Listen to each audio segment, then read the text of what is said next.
저번 주에 이용대 선수 뵀잖아요. 살이 많이 빠지. 깜짝 놀랐어요. 그냥 러닝 얘기를 하다가 최근에 러닝을 하셔서 이렇게 살이 확 빠지셨구나를 대화를 통해 알았어요. 그래서 본인도 엄청 체감을 했다. 확실히 다시 한번 느꼈어요. 이게 그 이론과 이게 살짝 상충이 될 때가 있을 정도로 진짜 이렇게 뛰면 살이 빠진다고를 생각할 때가 있거든. 살이 빠지는 이 러닝에서 가장 효율적인 지점과 왜 빠지는지 뭐 이런 것들을 오늘 좀 이야기해봤으면 좋겠어가지고 다이어트에 도움되는 속도? 강도? 네, 뭐 강도, 속도 다 말씀해 주시죠. 네, 알겠습니다. 철저하게 분석해드리겠습니다. 네. 강도가 약하면 지방을 많이 태워요. 그러니까 비율에서. 그래프를 한번 볼까요? 네. 그래프. 자, 요게 강도예요. 운동의 강도. 강도. 내가 갖고 있는 최대 100%, 0% 안 움직이는 거, 20%. 보통 우리가 걷기 하면 40% 정도. 네. 40% 정도. 그러니까 대략 알고 계세요. 50% 사이 정도가 이제 걷기의 이제 파워인데, 우리가 가민을 보면은 그래서 파워를 보는 게 되게 중요해요. 파워. 러닝 파워라고 해서 네. 265부터 지원이 가능돼요. 그래서 러닝 파워가 내가 갖고 있는 역치 파워라는 게 있고, 저를 그냥 기준으로 말씀드릴게요. 제가 역치 파워가 대략 370 정도 돼요. 370. 그 정도의 강도로 뛰면 40분도 못 뛰어. 그 정도가 이제 역치 파워인데, 제가 10km를 한 370 정도로 뛰는데, 그거의 50%가 얼마예요? 185. 네. 185 정도가 이제 그 걷기 수준이에요. 이 정도의 파워가. 네. 그래서 그거를 보면 이 강도가 올라갈수록 칼로리는 무조건 많이 타요. 보이나요? 칼로리 이렇게 올라간단 말이에요. 그래서 이게 총 칼로리 소비예요. 총 칼로리. 근데 우리가 에너지를 사용하는 두 가지 방법이 있어요. 지방을 태울 수도 있고 당을 태울 수도 있어요. 근데 강도가 약하면 그 비중이 압도적으로 지방이 많아. 그래프 볼까요? 이게 이 파란색 선이 지방이에요. 지방 타는 비율. 그래서 최고 팩스 지점. 어때요? 걷는 때가 제일 최고야. 그러네요. 그러니까 시간 효율을 떠나서 나 하루 종일 운동할 수 있어. 실제로 하정우 님이 그렇게 살을 빼신대요. 하루 종일 걸어서 3달 동안 그렇게 해서 많이 빼신다고 하더라고요. 그럼 내가 사용한 총량 중에 지방을 엄청 많이 쓸 수 있어요. 그러면 지방을 많이 태울 수가 있겠죠. 네. 대신 시간이 너무 많이 필요해요. 그러네. 그래서 이거는 정말 여유 있고, 그렇게 이제 배우님들처럼 스케줄이 없을 때도 있고 이런 분들이 사용하시기 되게 좋은 방법이겠죠. 그리고 나는 뛰기는 너무 힘들어. 그런 분들이 이제 사용하시면 좋은 방법의 다이어트가 될 수가 있어요. 근데 시간은 거의 하루에 4-5시간 걸으죠. 그거 좀 현실적이진 않을 수도 현실적이진 있겠네요. 않죠. 그러면 존투는 여기 영역을 먹고 있는 거네요, 이렇게? 아니에요. 그거보다 훨씬 아니에요? 더 강해야지, 존투는. 걷기는 존 원이에요. 존 원이고. 네. 근데 제가 알기로 존투가 제일 살 빼는데 제일 왜? 좋다면서. 시간 대비 효율이 제일 좋아. 존투가 보통 우리가 70% 지점이 존투예요. 여기 70% 이렇게 따라 올라가 볼까요? 어때요? 칼로리 소비는 되게 많지. 그러네요. 그리고 지방도 비율이 떨어지긴 하지만 이게 탄수화물 비중이거든요. 네. 강도가 올라갈수록 급격하게 당분만 써. 그래서 벙크가 오는 거야. 강도가 너무 높으면. 지방은 어때? 이만큼 쓴 거야. 살 잘 안 빠지지 이러면. 그러면 어떻게 보면 존투가 요 크로스 요 되는 정도. 언저리에서 요 언저리 정도. 언저리에서 이렇게 올라가고, 왜? 얘가 가성비는 제일 좋아. 저처럼 아무것도 모르고 열심히 뛰어야지 살 빠진다 해서 여기로 달려버리면은 지방은 여기 있네. 지방은 거의 못 태운 지방은 거죠. 거의 안 태운 거네요. 당분만 다 쓴 거죠, 몸에 있는. 그러면은 걷기를 좀 해도 되겠네요. 그렇죠. 걷기에도 지방- 충분히 뺄 수 있어요. 그래서 이제 보시는 시청자분들이 생각을 하실 때 내 목적이 중요할 것 같아. 난 정말로 살 빼는 것만 목적이야. 시간은 많아. 네. 그럼 빨리 걷기가 제일 좋겠죠. 아니 그러면 아주머니들 파워워킹이 그렇게 과학적이었다는가? 근데 2시간 이상 하시는 분이 없을 거 아니에요. 그렇겠죠. 대신에 이제 우리가 살 빼는 목적이 사실 과체중 때문에 그렇죠. 네. 근데 과체중 분들이 하루에 5시간 걸으면 무릎이 아작납니다. 그러니까 모두가 할 수가 없어요. 와트가 좀 재밌는 게, 우리는 저번에 이게 가끔 우리를 속일 수도 있다라는 거에 대해서 이야기를 나눴잖아요. 그래서 언덕이거나 뭐 바람이 훅 들어온다거나 막 이랬을 때 좀 이게 그거를 적용해주지 못하는 어떤 지점이 있었는데, 와트는 좀 그거보다 좋더라고요. 바로바로 바뀌니까. 어떻게 보면은 제일 정확한 지표일 수도 있겠네요. 맞습니다. 그래서 자전거 타는 사람은 와트만 봐요. 진짜요? 아니 그럼 우리 러너들은 와트를 모르고 러닝을 하면은 좀 절반짜리일 수도 있고. 왜냐면 근데 모든 게 지원되지 않아. 그러면은 와트를 봤을 때 좀 장점이 있을까? 장점이, 내가 그 LSD 같은 개념을 할 때는 이제 사실 좀 효율적으로 그 구간에서 운동을 하고 싶다고 할 때는 심박수만 보는 건 굉장히 제한적이에요. 언덕배기는 어떻게 할 거야? 그렇죠. 그러니까 언덕배기에서도 내가 어느 정도로 줄여서 와트를 써야 되는지 몇 번 안 해보신 분들이라면 당연히 모를 거 아니에요. 그래서 저 같은 경우는 그냥 비율을 드리면 370W에 75%가 275W거든요. 네. 그러니까 그 정도 선에서 유지하려고 하려고 최대한 노력을 해요. 아. LSD 할 때. 근데 광교 호수공원이 이게 엄청 많잖아요. 네. 그러니까 언덕에서 팍 줄여야 돼. 아. 잔작작 이렇게 해서. 근데 그거 심박수로 보면 되게 좀 뒤늦게 따라 올라가는 거. 어떻게 바로 심박수가 오르는 게 아니잖아요. 네. 예, 그러면 이제 한참 언덕백에 올라가면 막 갑자기 150이 돼 있고. 원래 130 정도 유지하면서 뛰어야 되나. 그러면은 또이 시청자분이 좀 이해하기 편하게 네. 포지션을 한번 나눠볼까요? 네. 좀 고도 비만인 경우에는 어떤 거를 머릿속에 입력하면 좋을까요? 일단은 안 움직이면 안 되잖아요. 만약에 진짜 초고도 비만이다. 이분은 걷고 뛰는 걸 권고드리지 않아요. 자전거 타기를 하시죠. 그것도 똑같이 역시 와트가 있어요. 그러면 자기의 한 60%로 내가 정말로 시간을 투자할 수 있다고 하면 3시간도 가능하다라고 하면 와트를 많이 줄여서 60%로 하시면 돼요. 50%는 너무 재미없어. 너무 길어요. 그래서 실제로 황영조 선수님도 요즘에 러닝을 다시 시작하면서 체중을 빼기 위해서 자전거 먼저. 그러면 초고도 비만이 뭐 어떤 걸 기준으로 고도 비만을? 그러니까 BMI 기준으로 30 이상, 거의 한 120kg 넘어요. 이 정도면은 러닝보다는 바로 러닝은 절대 안 되고요. 네. 가벼운 걷기 플러스 자전거 길게. 강도는 60%로. 고도는 또 몇부터 고도라고 하죠, 우리가? 우리가 28 정도 넘으면 이제 고도라고 28. 하죠. 고도 비만 같은 경우 무릎 상태가 나쁘지 않다는 전제하에서는 걷기를 하죠. 그럼 그런 분들은 좀 보호를 받으면 좋겠네요. 무릎 보호대라든지. 반드시 저는 하는 걸 권고합니다. 처음에. 아니면 분명히 하중이 좀 더 많이 실릴 테니까 뭐 콜라겐을 좀 드시면서 한다거나 뭔가 그렇죠. 여기를 보강하는 노력을 그렇죠. 좀 해야 인대 돼요. 손상이 많아요. 무조건 하중이 많이 견뎌져야 되기 때문에 인대나 연골 손상이 무조건 많습니다. 그래서 다른 사람에 비해서 좀 더 챙기시면서 보호대도 좀 하시고 하셔서 걷기를 하시면 너무 좋겠죠. 자전거도 같이 이용하시면 너무 좋습니다. 그래서 교대 운동 하시면 가장 훌륭할 것 교대 같아요. 운동으로. 한 날은 자전거, 한 날은 걷기.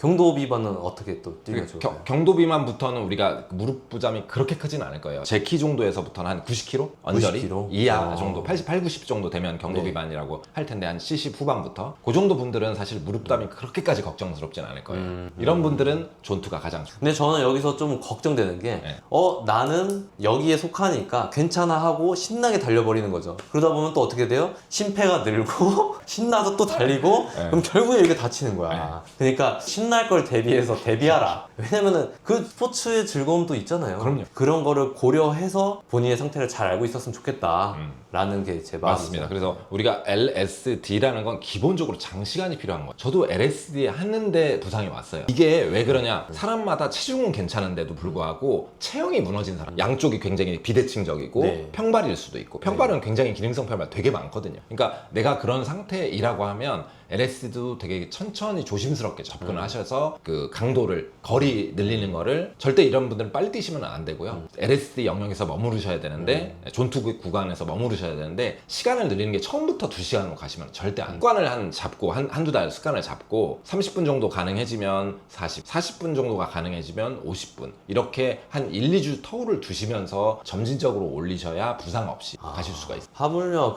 우리 프로 부상러께서도 최근에 저랑 뛰다가 딱 어떤 지점이 있으니까 바로 뛰기를 멈추시더라고요. 그날 원래 30km 하기로 했는데 그러니까요. 제가 18km 지점에서 바로 중단을 했죠. 시청자분은 꼭 유의하셔야 되는 게 정상 체중 범위 내에서도 이렇게 문제가 생길 수 있다. 저체중은요? 저체중은 일단 근력 운동을 먼저 해요. 근력 운동을 먼저. 그래서 저는 걷고 뛰는 거를 하시기보다는 단백질 섭취를 엄청 늘리셔야 되는데, 제가 저체중 환자를 많이 진료하지만 대부분 단백질 섭취를 못 하세요. 안 땡기니까. 왜? 위도 근육이에요. 그럼 위 근육도 다 말라있어. 안 움직여요, 위가. 먹을 수가 없어요. 네. 조금만 먹으면 다부룩하고 이래서. 그런 분들은 가수분해된 단백질 같은 쉐이크로 최소한의 소화를 시키면서 단백질 흡수를 많이 할 수 있게 그런 걸 이용을 하셔야 돼요. 이미 다 분해가 돼서 흡수가 용이해진 그런 형태들이 있어. 그걸 가수분해 유청 단백질이라고 하는데, 그런 것들을 드시면서 계단 오르기를 먼저 하죠. 사실 이게 우리가 의학적인 거나 뭐 어떤 BMI 이런 거는 크게 와닿지는 않아요. 왜냐면은 우리가 미적으로 삼고 있는 연예인들은 너무 말랐단 말이야. 그쵸. 그래서 그런 관점에서 우리가 봤을 때는 너무 이미 아름다우신데 그분 입장에서는 막 거울 보면 본인이 막 돼지라고 보이는가 봐.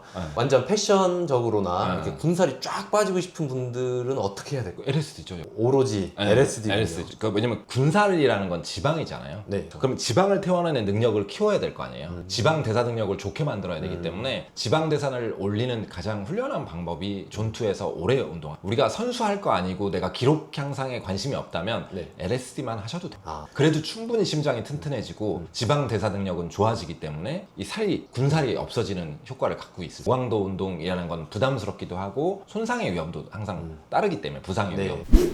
그래서 혹시 좀 더 추가해서 말씀드리면은 BMI가 나를 정확히 모든 걸 말해주진 않는다, 그쵸? 절반 이상이 안 맞는 것 같아요. 왜냐면 근육이 많은 사람들도 많고 그리고 형태들도 제일 나쁜 형태가 근육은 적고 네. 지방이 되게 많아서 이런 분들은 그러면 체중이 정상으로 나와요. 그럼 아. BMI가 정상이에요. 아이고, 그럼 반쪽짜리, 반쪽짜리 지표예요. 반쪽짜리. 네, 그래서 가장 나쁜 체형이 그거예요. 체중은 정상인데 근육이 다 없어지고 지방으로 다 대체된 사람들. 아. 왜냐면 우리가 근육은 보호인자거든요. 네. 이 대사질환의 보호인자인데 그건 없어져 있고 지방만 많으면 당연히 당뇨, 고혈압, 고지혈. 그리고 여성분들한테 되게 많아. 운동을 전혀 안 하는. 그러니까 운동 안 하는 걸로 살 빼는 분들? 그렇죠. 그러면서 탄수화물만 먹고 사는 사람. 아이고야. 그래서 네. 뚱뚱해 보이는데 막상 근육이 되게 많아서 아. 근육도 많고 지방이 많은 사람들은 생각보다 피 검사가 잘 나와요. 근육돼지 스타일. 근데 스타일. 예. 아, 그게 오히려 더 나은 거다? 그거 훨씬 낫죠. 그리고 그 마른 비만보다는. 그러네요, 네. 진짜. 그리고 심지어 그 지방이 줄다가 어느 지점을 넘어가면은 오히려 안 좋다라는 영상도 본 적 있어요. 저체중이 가장 사망률이 높아요. 사망률이 높다. 그래서 비만의 역설, 우리 맨날 역설려면 얘기해요. 맞아요, 역설. 비만의 역설이라고 해서 네. 우리가 이제 물론 건강한 젊은 사람한테는 많이 해당이 안 되는데 나이 든 사람들 중에서 지방이 너무 축적이 안 돼 있으면 큰 병이 찾아왔을 때 이겨낼 에너지가 없어요. 아. 그래서 경도 비만이 가장 오래 살고 네. 그래서 저체중이 가장 빨리 돌아. 그러니까 아까 그 와트가 전 되게 재밌었거든요. 본인만의 존투가 어떤 와트 기점에서 어디에 속해 있는지를 좀 설명해 주시면 좋을 것 같아요. 그러니까 우리가 심박수로도 계산을 할 수가 있고 존투를 네. 그리고 와트 방식으로 계산할 수도 있는데 가장 정확한 건 와트 방식이에요. 파워죠, 정확하게. 파워 방식으로 봐야 가장 정확하게 알 수 있는데 네. 그럼 기준점을 정해야 되잖아요. 그쵸. 내 역치 파워가 얼마인지를 알아야 돼요. 내가 한계점이 어딘지. 네. 100% 아까 네. 숫자로 100% 그게 네. 이제 역치거든요. 네. 아니, 완전 이렇게 알 수는 없겠죠. 그러니까 브로드하게 아는데 요즘 가민이 다 알려줘. 가민이 근데 알려줘요. 대신 해야 될 게 있어요. 어떤 거요? 인터벌. 인터벌 아니면 10kg TT. 10kg TT. 그것도 어려우면 5kg TT. 5kg TT. 네. 마음의 준비도 필요하네요. 아, 그렇죠. 가민만 필요한 게 아니었어? 아니었어요. 그래서 그게 불가능하면 어쩔 수 없이 심박수로 해야 돼. 그래서 조금 더 설명을 드리면 그래서 와트 방식으로 이제 해서 내가 측정을 했어. 저는 370이라고 했잖아요. 네. 그러면 그렇게 계산하는 공식이 70에서 75% 사이를 우리가 존투라고 하기 때문에 대략 제가 75% 지점이 한 275와트라더라고요. 네. 275. 네. 그 정도 구간에서 LSD 하려고 노력을 하시는 게 가장 정확하죠. 왜 언덕 이것도 상관없고 다 네. 알 수가 네. 있으니까. 그럼 좀 더 근본적인 질문이 생각이 났어요. 그 힘은 어떻게 나오는 거예요? 그러니까 내가 쓰고 있는 파워의 그 기준이에요, 파워. 내가 가속도 그리고 네. 점프 정도, 네. 착지 정도. 그래서 이 여러 가지 방식으로 이게 간접 측정 방식이시긴 합니다. 네. 자전거만큼 정확하진 않아요. 자전거는 아예 이 페달에 들어가는 네. 이 파워를 잴 수가 있기 때문에 그 기계를 달면 여러 가지 형식으로 가속도계 및 그다음에 풍력, 그다음에 언덕 이런 것들을 계산을 해서 그냥 데이터화하는 거예요. 그럼 심박수로는 그럼 어떻게 계산해내느냐? 제가 그때 심박수 다룰 때도 여러 번 얘기했지만 일단 정확한 데이터가 중요하기 때문에 그래도 주에 한두 번 이상은 요거 가슴 발트를 네. 하고 네. 운동을 해보셔야 돼요. 우리가 가민이 간접적으로는 확인해줘요. 그러면 그걸로 계산을 해서 대충 80% 정도를 하시면 돼요. 내가 저 같은 경우는 이제 최대 심박이 한 186 정도 되고요. 지금 역치 심박은 한 167 정도 돼요. 네. 그러면 최대 심박은 저대로 알기는 어렵기 때문에 그걸 이용하는 것보다는 역치 심박의 역산으로 한 80% 정도. 지금 이 영상을 보고 네. 약간 고도 비만인데 네. 무릎이 안 좋은 분이 나 그러면은 내 와트를 알고 싶어 막 뛰신 거죠. 그러면 다칠 수도 있잖아. 다치죠. 그러면은 우리가 저번에 이야기했던 좀 언덕을 뛰어서 본인의 그 역치 와트를 아는 게 좀 더 잘 응용하셨네. 그렇죠. 네. 거기서 이제 언덕이 높을수록 부상이 적겠죠. 그러네요. 네, 그러니까 너무 급격한 건 또 좀 인대에 부담이 걸릴 수 네. 있으니까 한 10%짜리 언덕을 찾으세요. 이만큼 떨어지지 않고 요만큼만 떨어지니. 그래서 인대 부담이 적은 거예요. 앞에 떨어지는 데가 더 높기 때문에. 아, 그러면 준비물 하나 더 추가. 네. 가민, 마음, 언덕. 10% 언덕. 아, 10% 언덕. 네, 너무 네. 높아도 너무 낮아도 안 돼요. 네. 네. 그렇게 세 개를 세팅하시기 그래서 바랍니다. 그러니까 많이 비만이신 분들은 네. 그쪽에서 한번 테스트 해보시는 것도 좋은 방법일 것 같아요. 여기가 이제 내가 총 에버러지 파워, 그러니까 내가 오늘 1시간 되는데 1시간의 총 파워, 그 다음에 이 순간 파워, 지금 현재, 지금 뛰고 있는 파워. 그래서 이걸 보면서 저는 이렇게 언덕배기를 뛸 때 LSD 하려고 하면 이제 속도를 줄이면서 파워를 보면서 조정을 하죠. 270 언더릴에서 하려고 하는 거니까. 그래서 요거는 이 데이터로 받을 수 있어요. 이 화면을. 그렇게 해서 여기는 파워, 페이스, 이건 에버리지 페이스. 그러니까 1시간 동안 총 페이스고 이건 현재 페이스, 케이던스, 거리, 그 경과 시간. 이게 딱 러닝할 때 필요한 이런 거 기본이지. 그러니까 데이터 화면에 이 항목이 들어 있어야지 나와요. 아. 265부터 데이터 지원이 되고. 결국은 네. 그럼 살 빼면 운동만 다 빠지냐? 절대 안 빠져요. 어느 이상부터는. 아, 우리 몸이 그래요. 연구 결과에서 네. 한두 달 내 초기에는 내가 사용하는 에너지대로, 그러니까 내가 운동량을 10배 늘렸어. 그럼 10배만큼 써요, 에너지를. 그 초기에는 쫙 빠지는데 네. 그럼 어디서 그냥 다시 평형을 이루느냐? 2.7배까지. 2.7배? 내가 기초대사량이 2.7배까지만 늘어나고 그 이상은 안 늘어나. 아무리 운동을 많이 해도. 그게 맥시멈인 거예요? 네. 2.7배가? 그러니까 시간이 지나면, 한두 달이 지나서 적응이 되면. 아. 그래서 울트라 러닝이랑 이런 게 가능한 거예요. 몸에서 효율이 되면. 그러면은 심화편이면은 네. 만약에 이 영상을 통해서 충분히 자기 와트도 알고 2.7배까지 도달했어. 그러면 그 그러면은 이상에서 이제 더 이상 안 빠지는 거야. 살 지점에서는 이제 거의 졸업이네. 그러면 이제 진짜 식단 조절까지 해야 돼요. 완전히. 아. 운동을 할 수 있는 한계가 거기서 온 거야. 그럼 오늘 좀 쭉 다뤄봤는데 초고도, 고도, 경도 뭐 쭉 있는데 이분들이 아까 제가 걱정했던 포인트는 다치지만 마라 제발. 그리고 좋았어. 그럼 최대 와트 나는 9에 올 거야 했는데 주변에 언덕을 잘 살피시고 그리고 만약에 저체중이면은 근육을 좀 보강했으면 좋겠고 근데 이 모두를 관통하는 건 콜라겐. 그것도 잘 챙겨 드셔라. 그래서 사실 저체중과 비만이 생긴 이유가 운동을 안 해서잖아요. 네. 그럼 근육이라 인대가 얼마나 약해져 있겠어. 그러네요. 근데 거기다가 대고 또 무게도 많이 나가. 아. 이게 삼중고예요, 삼중고. 그래서 그런 분들은 진짜로 조심스럽게 시작을 하셔야 되는데 꼭 러닝만 고집을 하지 마시고 자전거를 꼭 같이 이용하셨으면 너무 좋겠고 그리고 보충제도 아낌없이 드세요. 네. 빨리 보강을 해줘야 되니까. 그러고 나중에 이제 몸이 좋아지면 끊더라도. 그러면 조금 좋은 제품 같은 건 우리가 훗날에 좀 제안해 줄 수 있겠다. 뭐 먹어야 돼요? 또 이렇게 연결될 수 있잖아요. 그렇죠. 네. 예, 예.